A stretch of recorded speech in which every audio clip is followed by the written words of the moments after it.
السلام عليكم ورحمة الله وبركاته. ازيكم حبايبي؟ عاملين ايه؟ يا رب تكونوا بخير بخير وفي احسن حال. صباح الخير او مساء الخير على حسب ما بتشوفوا الفيديو. بس انا دلوقتي العصر نمت النهارده وشبعت نوم النهارده كده، وقمت انا قلت هعمل اكله كده بسيطه، بس خايفه من خير جوزي كده ما يوافقش عليه. فانا هعمل اختبار. انا طلعت الاكل وجهزت كل حاجه، وهعمل اختبار. هكتب له في ورقه كده اكله من اختياري واكله من اختياره، ويا رب يا رب يا رب يختار الاكله من اختياري انا، لان انا طلعت الاكل خلاص. هوريكم بقى دلوقتي الاكل وشوفوا اكل حلوه ولا هي بسيطه بس حلوه. تعالوا نشوف كده وتابعوا معايا الفيديو للاخر. ولو عجبكم الفيديو ما تنسوش تشتركوا في قناتي وتفعلوا زر الجرس عشان يوصلكم كل فيديوهاتي الجديده. ويا رب اكون ضيفه خفيفه على قلوبكم، واشتركوا في القناه عشان تكبر بيكم ان شاء الله. تعالوا نشوف بقى الاكله بتاع النهارده بقى. انا قلت هعمل ملوخيه، وهعمل صينيه بطاطس كمان، وهعمل جنبها رز بشعريه، وجنبيهم الوراك، جايبه وراك. تمام. فانا قلت هعملها كده اكله بسيطه النهارده وتمشي الحال. تمام. عشان انا واحد النهارده بقاله فتره كده. دي كده عندنا رز، عندنا بطاطس، وعندي رز، وعندي الشعريه اهي، حبه الشعريه، وجبت ملوخيه. يعني انا مجبتش مسلوقه الملوخيه، وجبت الوراك عليها وخلاص. تمام. تعالى بقى نشوف. هنكتب دلوقتي ورقه، هكتب دلوقتي بقى اكله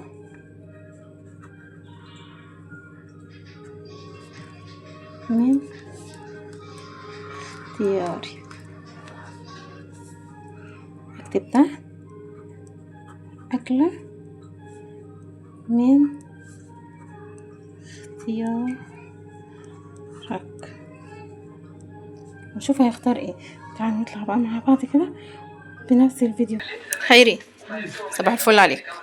اختار ورقه اكله من اختياري واكله من اختياركم.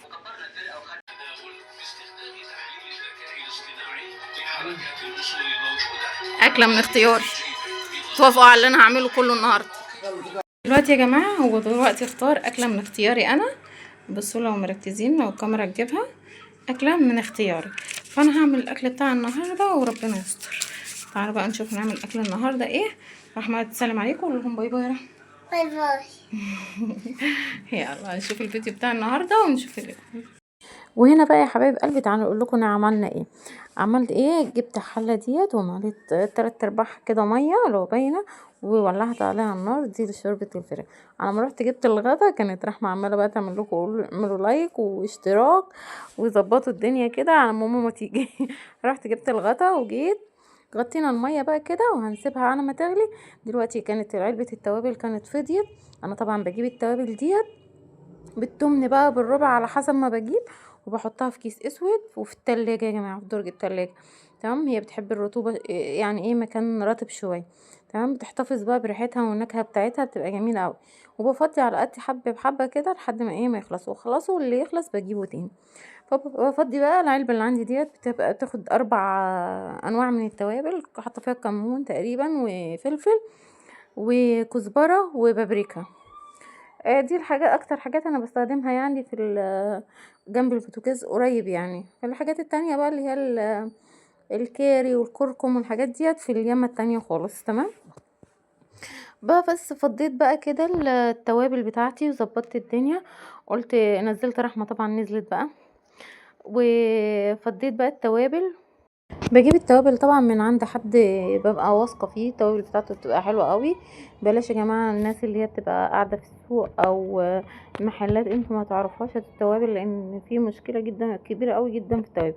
دلوقتي انا خلصت بقى، فضيت التوابل بتاعتي وجيت قشرت البصله برضو، طلعت التوابل البهارات الناشفه اللي هي الورق اللوري والحبهان وفلفل اسود حصى، اللي هو الاسود الكامل، مش مطحون. تمام. هنا بقولكوا بقى ان انا غسلت الملوخيه من بدري، قطفتها وغسلتها من بدري وسبتها تتصفى، وكنت هعمل البطاطس. طبعا قلت ما اقشر البطاطس بقى، فاخلص الحاجه دي اقشر البطاطس. بسم الله الرحمن الرحيم كده، يعني نكون خلصنا ان شاء الله. يعني اكلنا بسيط النهارده، والله حاجه بسيطه جدا. بس امبارح كان عندي دروس كتير قوي، فما كنتش قادره خالص، وقايمه متاخره النهارده. يعني بصوا كانت الحياة صعبة امبارح. وقلت بقى ايه، حتى غيبت ابني من المدرسة. مروان كان بيروح الساعة 6 الصبح، ما قدرتش اقوم له خالص، غيبته من المدرسة. كده انا قطعت البطاطس و وقشرتها، وقلت اما اغسلها بقى. بغسلها كده. انا بقول لكم ان الحوض يعني ورايا هنا، انا ما بمشيش كتير، المطبخ بتاعي صغنون كده على قد حالاته، محدش عايب عليا بقى خلاص، يعني المطبخ صغير خالص. غسلت البطاطس بقى وركنتها، وقلت اما اشطف الفراخ كده شطفه، اديها شطفه كده. فشطفت الفراخ وقلت الوراك، وهقطعها. طبعا انا بقطع كل ورك 2، تمام، عشان عندي رحمه ومالك صغيرين ما بياكلوش المناب كامل، يعني ما بيخلصوش المناب. قلت بقى خلاص غسلتها وحطيت عليها شويه ملح وسنه خل بسيطه. ما تكتروش الخل وانتوا بتنقعوا الفراخ، عشان بيغير طعم الشوربه يا جماعه، تمام. هي معلقه بس صغيره كده او معلقتين صغيرين، وكده ايه كفايه قوي ان هو بس يشيل بس اي بكتيريا او اي حاجه بره الفراخ، تمام. كده خلصت بقى الفراخ، وقلت الميه، لقيت الميه غليت، فجيت حاطه بقى الايه ورق اللورة والتوابل الصحيحه، ونص بس معلقه كمون. الكمون على فكره بيشيل الزفاره، ديت معلومه انا خدتها من حماتي يعني. وهبدا هنا بقى كده اسقط ايه الفراخ بتاعتي. اللهم صل وسلم وبارك على سيدنا محمد. لو وصلت لحد هنا ما تنسوش اللايك والاشتراك في القناه، وتفعلوا زر الجرس عشان يوصلكم كل الاشعارات بتاع الفيديوهات الجديده. طبعا الشوربه غليت على طول بسرعه، يعني الفراخ ما بتاخدش سوا كتير يا جماعه. فالفراخ بتاعتي كانت استوت، فايه طلعتها. يعني انا الفراخ ما بسيبهاش تستوي قوي. وهنا بقى البطاطس قطعت عليها البصلايه وفلفل وقرن فلفل، وحطيت عليها ملح وفلفل وكمون وكزبره، وظبطتها خالص، وضربت الطماطم، وظبطت صينيه البطاطس بتاعتي. انا بعمل ايه في صينيه البطاطس؟ بسيبها تاخد غلوه على البوتاجاز من فوق، تمام. بسيبها تاخد غلوه على البوتاجاز من فوق. بعد كده بقى بعد ما تكون البطاطس خلاص دخلت في السوا، عايزه بس يا دوبك سيكه بسيطه، بحط الفراخ على الوش بتاعها، وبغطيها يا دوبك بالصلصه كده، عشان عيالي بيحبوها، يعني من اللي هي الايه زي المشويه كده. فانا بعملها لهم كده اكنها مشويه، وبدخلها ايه تحت الشوايه في الفرن وخلاص، تمام. وبعد كده قلت بقى ايه، المواعين كانت بدأوا يتركموا حواليا كده. فقلت اما اغسلهم على ما البطاطس ايه تستوي. اللهم صل وسلم وبارك على سيدنا محمد وعلى اله واصحابه اجمعين. المواعين طبعا طول ما انت ايديكي في الحوض ما بتبقاش مواعين خالص، تمام. هو ساعات بقى الواحد بيبقى كسلان كده، فبيكسل يغسل المواعين وكده، فبيتراكم عليه، والله بتتراكم علينا وبنعرف نعمل حاجتين. فقلت خلاص خلصت المواعين، والبطاطس لسه ما كانتش استوت. قلت ايه اخرط الملوخيه. طبعا في طرق جديده وكتيره قوي لتخليط الملوخيه اليومين دول، بس انا احلى طريقه ليا المخرطه. انا بحب المخرطه، وبحب ان انا اعمل حاجات زي الزمن الجميل بتاع امهاتنا وستاتنا والجماعه دول. انا بحب اعمل حاجاتي بيهم، مش بحب الاختراعات اللي طالعه الجديده يعني والكلام ده، تمام. فانا بحب البساطه يعني. هنا البطاطس استوت، وقلت حطيت الفراخ على وشها، بس الفيديو ما جاش يعني. وبرضو حمرت الشعريه وظبطت الدنيا خالص، وحطيت ورقه مرق الدجاج ماجي، وجيت ايه مقلبها شويه كده، وزودت الرز، تمام. زودت الرز حبه شوربه، وظبطت الدنيا كده، تمام. الاكل بتاعي ما خدش ثواني، بس هما اللي قالوا ايه اكله من اختيارك. انا كنت مختاره الاكله دي لاني كنت قايمه فاصله بطريقه فظيعه، كنت فعلا خلاص كنت حاسه ان كان جسمي تعبان من السهر والايام اللي فاتت دي كلها. فكان كنت حاسه فعلا ان جسمي تعبان، محتاجه ان انا اخد ريست كده وارتاح في النوم. والله قايمه العصر بالعافيه كمان، يعني قايمه عشان اعمل الاكل بس. فقمت عملت الاكل. بصوا بقى الملوخيه، نزلت الشوربه خليتها تغلي، وحطيت الملوخيه عليها وقلبتها شويه، فكيت التكتلات اللي فيها. وهنا حطيت حبه زيت صغيرين وحته زبده. واللي ما عندوش زبده يا جماعه عادي سمنه عادي، والدنيا بتتقضى يعني، مش شرط زبده، بس انا بحب الزبده البلدي، بتجيلي من البلد طبعا.